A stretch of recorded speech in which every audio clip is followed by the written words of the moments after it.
Voters in provinces in eastern Turkey began voting at 7 o'clock a.m., 4 o'clock GMT, while voting in the rest of Turkey begins at 8 o'clock a.m. Polling stations close at 4 o'clock p.m. in the east and 5 o'clock p.m. in the west. Just over 57 million people are eligible to vote. A clear picture of the winners will probably emerge around midnight. This week, as authorities again scrambled to shore up the lira, Erdogan cast the country's economic woes as resulting from attacks by the West, saying Turkey would overcome its troubles following Sunday's vote and adding he was the boss of the economy. The aim behind the increasing attacks toward our country ahead of the elections is to block the road of the big, strong Turkey, Erdogan told one of his 6 rallies in Istanbul on Saturday. Sunday's elections, in which Turks will vote for mayors and other local officials across the country, will be the first since Erdogan assumed sweeping presidential powers last year and will be a reckoning for his government, which has come under fire for its economic policies and record on human rights.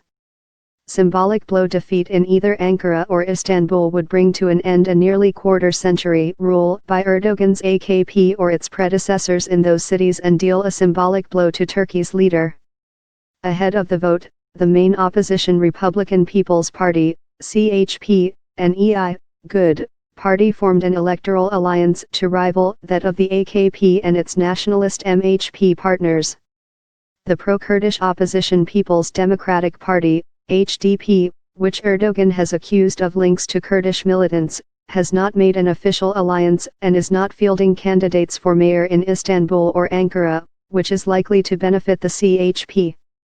The HDP denies links to the outlawed militant Kurdistan Workers' Party, PKK. In the days leading up to the vote, Erdogan has held around 100 rallies across the country, speaking 14 times in different districts of Istanbul over the past 2 days alone and more than 4 times in Ankara throughout his campaign. He has described the elections as an existential choice for Turkey, blasting his rivals as terrorist supporters aiming to topple Turkey. He has warned that if the opposition candidate wins in Ankara, residents would pay a price. His opponents have denied the accusations and challenged his characterization of the elections as a matter of survival, saying Erdogan had led the country to its current state. What matter of survival? We're electing mayors. What does this have anything to do with the country's survival? Kemal Kılıçdaroğlu, head of the CHP, told a rally in Eskişehir. With reference to Erdogan, Kılıçdaroğlu said, "If there is a survival issue in Turkey, it's because of you."